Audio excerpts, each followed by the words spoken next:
की बात की, इंटरफेरेंस के बेसिस पे ये पता चला कि लाइट एक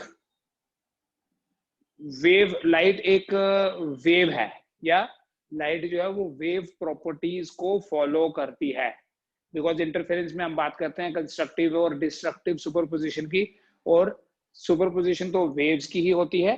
सो इंटरफेरेंस के बेसिस पे ये पता चलता है कि light has a wave nature. Diffraction भी एक ऐसा ही फिनोमेना है बेटा, जो रे ऑप्टिक्स के बेसिस पे एक्सप्लेन नहीं किया जा सकता। डिफ्रैक्शन को भी हम वेव ऑप्टिक्स से ही रिलेट करते हैं, वेव नेचर पे बेस्ड है। ये जो वर्ड डिफ्रैक्शन है ना, पहले ये समझना, ये दो वर्ड्स के कॉम्बिनेशन से बना है,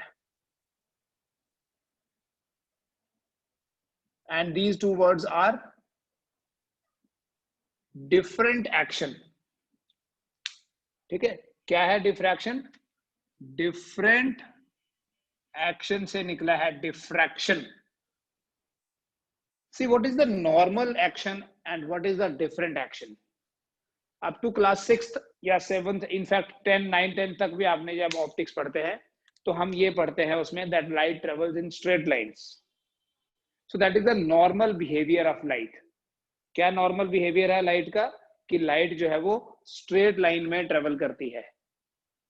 तो डिफरेंट एक्शन क्या हुआ कि वो स्ट्रेट लाइन में ट्रेवल नहीं करती है, तो कैसे ट्रेवल करती है वो देखते हैं।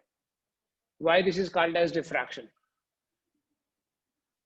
देखो, अगर एक एक्सपेरिमेंटल ऑब्जर्वेशन है, मान लो ये कोई ऑब्स्टेकल है।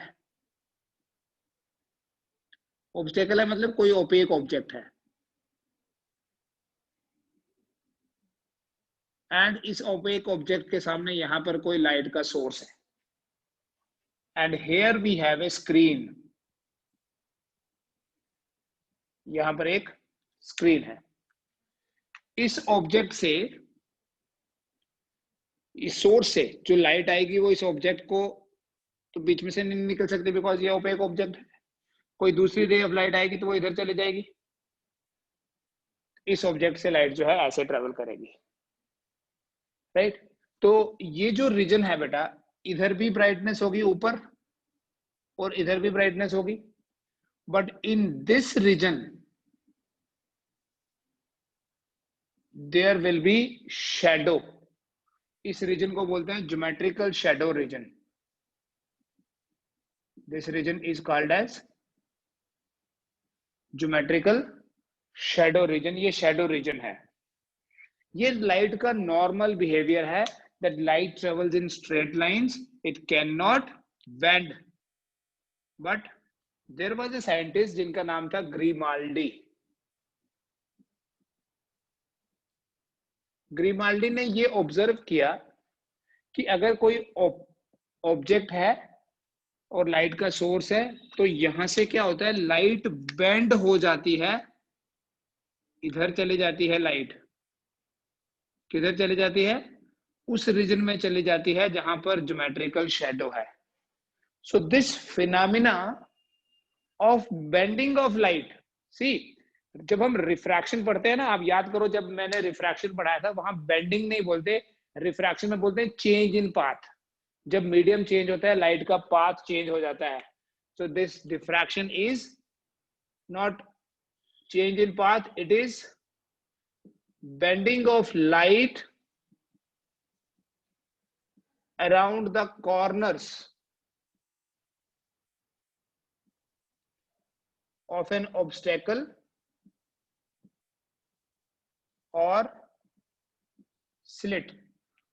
Diffraction is the phenomena of bending of light around the corners of an obstacle or slit. क्या मतलब स्लिट क्या हुआ? देखो, सपोज ये स्लिट है, स्लिट होता है कट ओपनिंग है जैसे, और यहां लाइट का कोई सोर्स है यहां, and here we have a screen.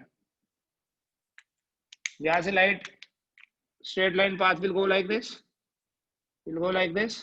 इस रीजन में ब्राइटनेस होगी, बट डिफ्रैक्शन के कारण क्या होगा, around this corners of this slit, यहां से लाइट बेंड होके इस शैडो वाले रीजन में चली जाएगी। ठीक है, तो what is the different action? Due to diffraction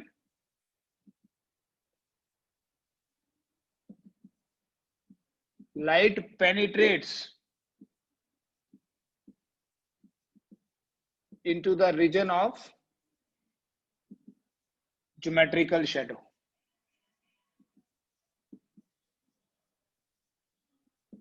ये नॉर्मल बिहेवियर नहीं है, ये इससे पहले कभी भी नहीं पढ़ा है हमने.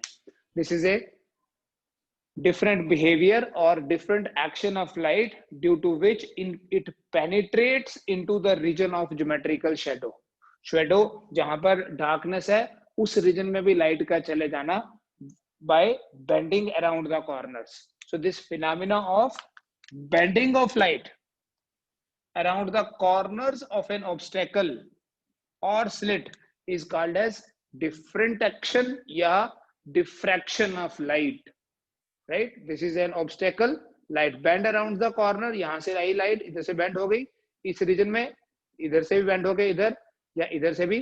तो नॉर्मल जहां पर हमारे पास शेडो है उस रीजन में भी लाइट का जो जाना है उस फिनोमेना को डिफ्रैक्शन बोलते हैं. डिफ्रैक्शन होता क्यों है? देखो ये ऑब्जेक्ट है हमारे पास, सोर्स ऑफ लाइट है, ये ऑब्स्टेकल है कोई जो लाइट को ब्लॉक करता है. ये स्क्रीन, पहले वाली डायग्राम ये, यहां से लाइट ऐसे गई, ठीक है. तो इस शेडो वाले रीजन में थोड़ी इल्यूमिनेशन ऑब्जर्व हुई, तो उस फिनोमेना को डिफ्रैक्शन बोलते हैं. बेसिकली डिफ्रैक्शन जो है, diffraction is due to the mutual interference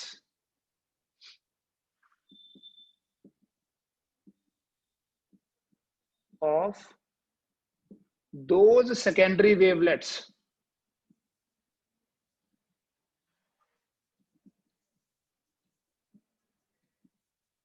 which are not blocked by the obstacle. ये हमारे पास ऑब्स्टेकल है, इस ऑब्स्टेकल के यहां जब लाइट पहुंचेगी, यहां से सोर्स है, ये सोर्स है, यहां से लाइट यहां पहुंची तो यहां से लाइट स्प्रेड होगी, but there will be some wavelets जिनको इस ऑब्स्टेकल ने ब्लॉक नहीं किया. जब उनकी म्यूचुअल इंटरफेरेंस होगी, म्यूचुअल इंटरफेरेंस मतलब कहीं कंस्ट्रक्टिव और कहीं डिस्ट्रक्टिव सुपरपोजिशन होगी, तो उस प्रोसेस में जब कंस्ट्रक्टिव सुपरपोजिशन हुई तो ब्राइटनेस आएगी. तो शेडो वाले रीजन में ब्राइटनेस का आना बेसिकली इंटरफेरेंस की वजह से है. So the cause of diffraction is interference, ठीक है. बट यहां पर इंटरफेरेंस हमने पहले पढ़ा था, इंटरफेरेंस तो दो स्लिट्स में से लाइट आती है. तो यहां क्या है, ये जो कॉर्नर्स हैं, these corners act as sources, ये भी और ये भी, these sources will emit wavelets. Huygens principle पढ़ा हुआ हमने, ठीक है. यहां से लाइट जब यहां पहुंचेगी दे बिकम सोर्सेज एंड वो लाइट को स्प्रेड करेंगे. तो इस रीजन में लाइट का बिखर जाना कौन से रीजन में, जहां शेडो है, उस फिनोमेना को हम डिफ्रैक्शन या डिफरेंट एक्शन बोलते हैं. It is due to the mutual interference of secondary wavelets जिनको ब्लॉक नहीं किया. अब जो बिल्कुल जो लाइट यहां फॉल करेगी वो तो आगे नहीं जाएगी बिकॉज ये ओपेक ऑब्जेक्ट है. It happens only around the corners, क्योंकि कॉर्नर्स के पास से ही सेकेंडरी वेवलेट्स जो है वो इमर्ज होंगे आगे, ठीक है. डिफ्रैक्शन लाइट का भी होता है, डिफ्रैक्शन साउंड का भी होता है, राइट. हम एक रूम में बात कर रहे हैं तो अराउंड द कॉर्नर्स वो साउंड बेंड होकर दूसरे रूम में भी चली जाती है, लेकिन लाइट का डिफ्रैक्शन हम डेली लाइफ में ऑब्जर्व नहीं करते. साउंड का diffraction we can easily observe, somebody is talking in the other room, we can hear that sound. But light के लिए उसका क्या रीजन है? देखो, डिफ्रैक्शन ज्यादा इफेक्टिव कब होती है? Diffraction is more pronounced, means more effective when the size of obstacle or slit is comparable to the wavelength of light.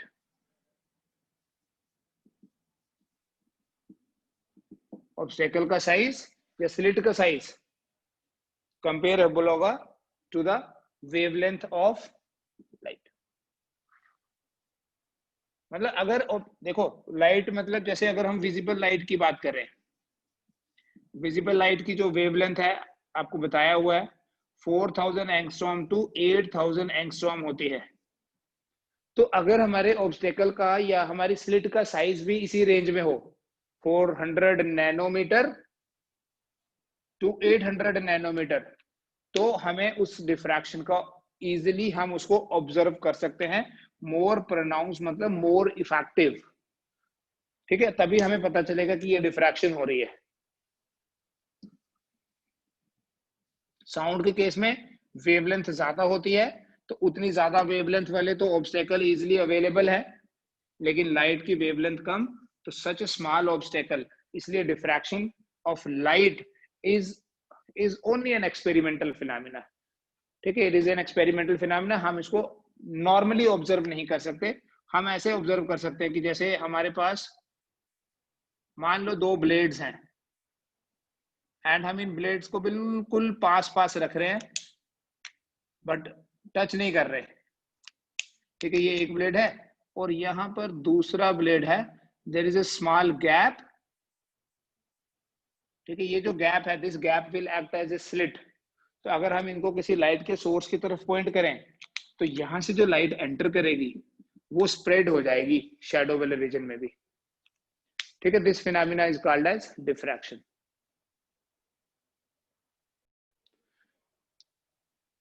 बेटा टेक्निकली ये जो डिफ्रैक्शन ऑफ लाइट है या जो डिफ्रैक्शन है, this diffraction is of two types. Diffraction को technically हम दो कैटेगरीज में डिवाइड करते हैं। डिफ्रैक्शन दो तरह की होती है। One is called as Fresnel diffraction,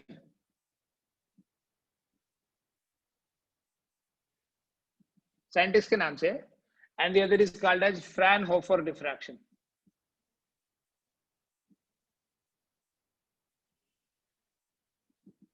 Fresnel and फ्रैनहोफर।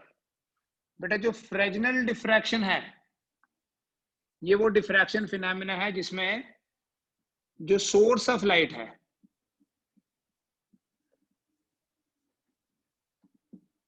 वो is at finite distance from the obstacle, और जब लाइट का सोर्स फाइनाइट डिस्टेंस पे होगा फ्रॉम द ऑब्स्टेकल और स्लिट, देन जो डिफ्रैक्शन ऑब्जर्व होगी बेटा उसको बोलते हैं फ्रेजनल डिफ्रैक्शन। और फ्रेजनल डिफ्रैक्शन में जो वेव फ्रंट बनेगा, the wave front is either spherical अगर पॉइंट सोर्स हुआ तो, और सिलिंड्रिकल अगर लीनियर सोर्स हुआ तो। लेकिन हम जो डिफ्रैक्शन पढ़ेंगे that is called as Fraunhofer diffraction. इसमें क्या होता है, the source of light is at infinite distance from the obstacle। जो लाइट का सोर्स है वो इनफिनाइट डिस्टेंस पे होगा, और इसलिए जो वेव फ्रंट होता है बेटा, आपको पता है जब सोर्स ऑफ लाइट इंफिनिटी पे होगा तो हमारे पास जो वेव फ्रंट बनेगा that will be a plane wave front. तो फ्रेजनल डिफ्रैक्शन में वी हैव ईदर स्फेरिकल और सिलिंड्रिकल वेव फ्रंट, लेकिन फ्रैनहोफर डिफ्रैक्शन में we have plane wave front. ठीक है, these are two types of diffraction।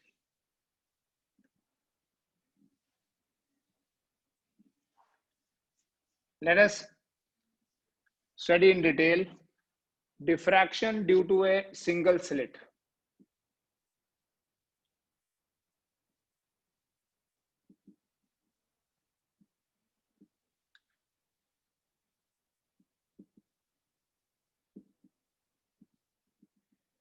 Single slit diffraction पढ़ लेंगे बेटा।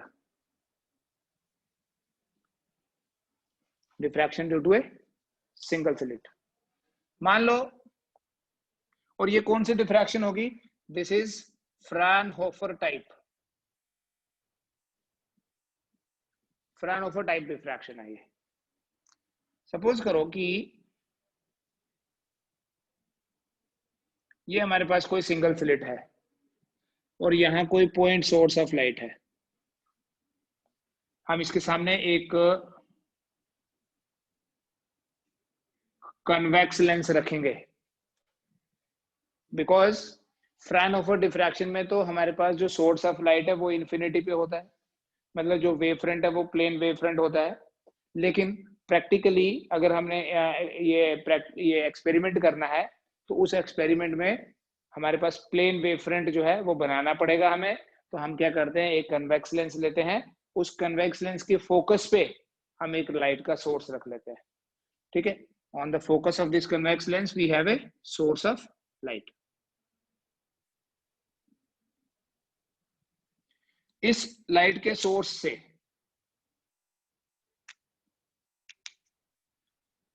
जो लाइट एमर्ज होगी इस तरह से, सिंस हमने फोकस पे रखा है तो जो लाइट बाहर निकलेगी that will be in the form of a parallel beam. वो जो पैरेलल बीम ऑफ लाइट है that will act like a plane wave front. आपको पता है कि when the source of light is at infinity तो वहां से जो लाइट आएगी वो पैरेलल बीम के फॉर्म में आएगी। Here this is parallel beam of light, W dash बोल दिया, but this will act as a plane wave front। और हम क्या करते हैं, इस plane wave front को allow करेंगे to fall on a slit, and this slit is suppose having a width B। तो ये plane wave front है।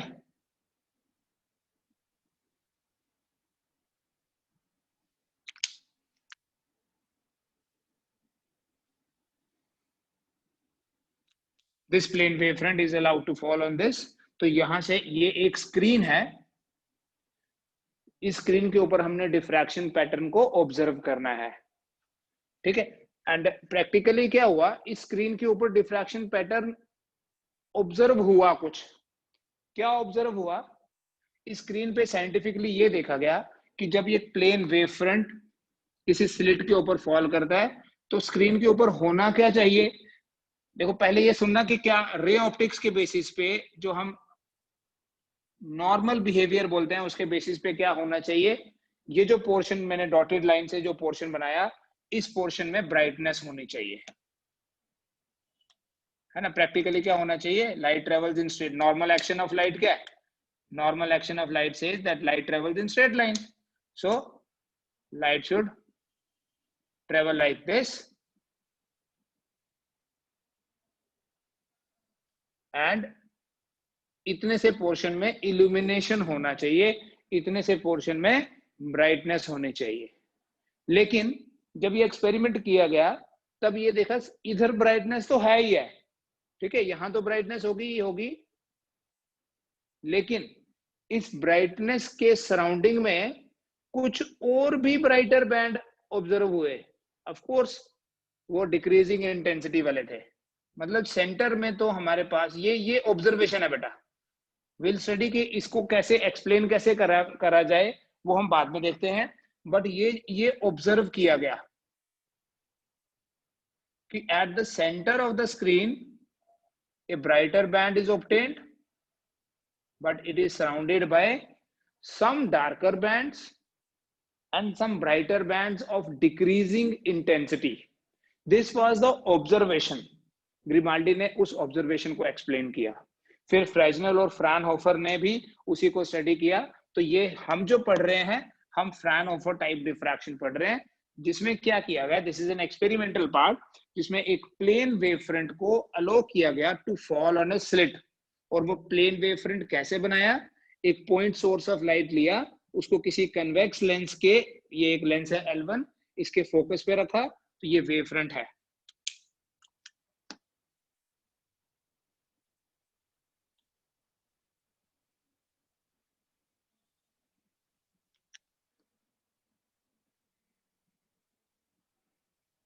ठीक है, this is the wave front.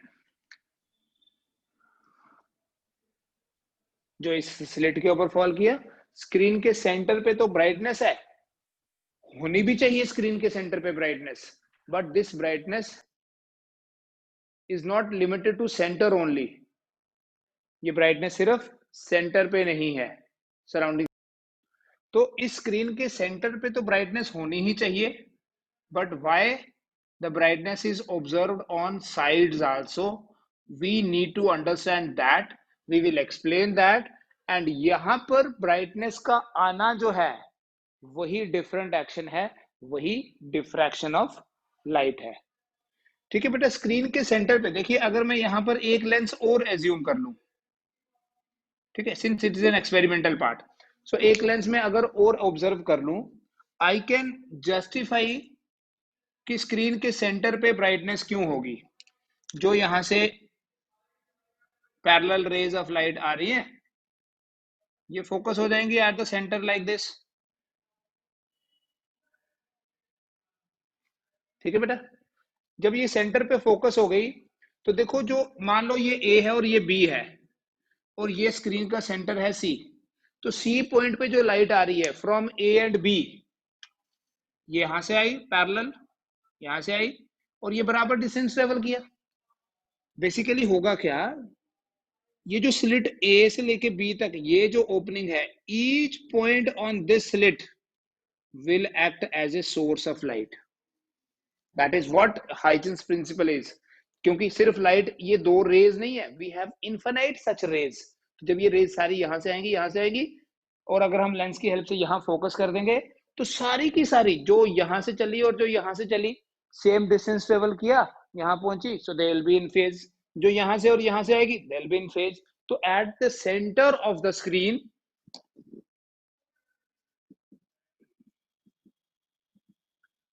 at the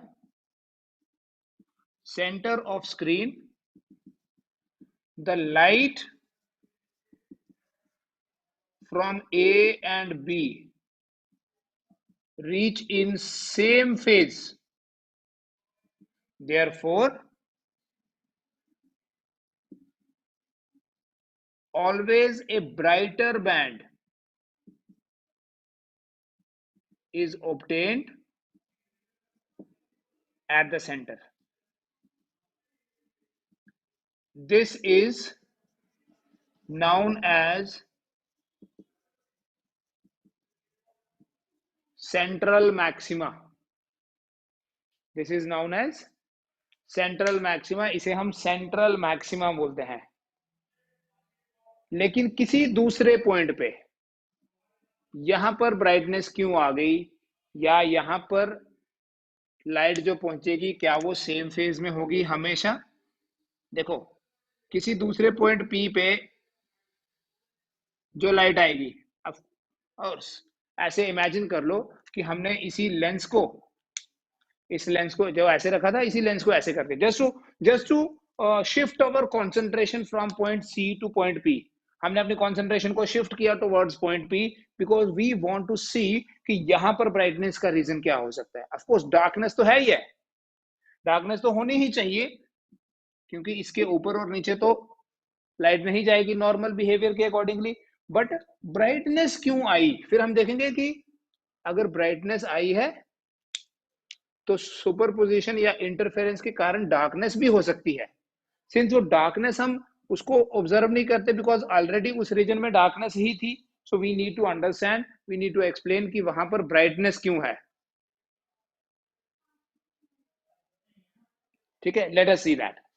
बेटा पॉइंट पी जो है, पॉइंट पी पे जो लाइट आएगी, मैं यहां से एक परपेंडिकुलर ड्रॉ करूंगा, ये एन है और ये मेरा परपेंडिकुलर है B N.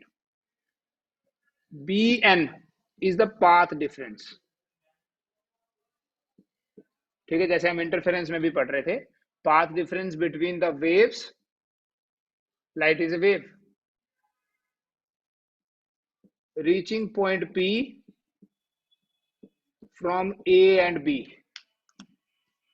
What is this? It is path difference.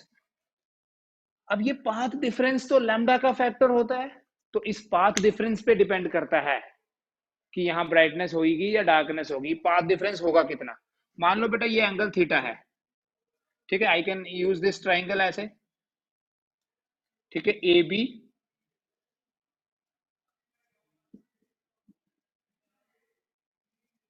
इस ट्राइंगल में देखिए, in triangle A B N we have bn perpendicular divided by ab is hypotenuse, it is equal to sin theta. So bn is equal to ab sin theta. It means bn is equal to a, क्या मैं इसको b की जगह a ही लिख लेता हूं, a sin theta. ये path difference है, किसके बीच में पाथ डिफरेंस है, पॉइंट P पे जो लाइट आ रही है from A and B, of course जो B से लाइट आएगी वो ज्यादा डिस्टेंस ट्रेवल करके आएगी, कितना ज्यादा, इतना, A sin theta. So that is the extra distance which the light from B has to travel in reaching point P. अब ये पाथ डिफरेंस जो है, ये पाथ डिफरेंस तो लैम्डा का फैक्टर होगा, it can be lambda, it can be lambda by 2, lambda by 4, 3 lambda by 2. उसके basis पे कल आपको ये बताऊंगा कि, अभी इसको कंटिन्यू करेंगे, ये कल भी चलेगा, ब्राइटनेस क्यों हुई पॉइंट पी पे. ठीक है, फर्दर टाइम इतना रखिए, पाथ डिफरेंस हमने फाइंड किया, यहां से हम कल कंटिन्यू करेंगे. ठीक है, if you have any doubts in this, आप ये पढ़ोगे पहले आज,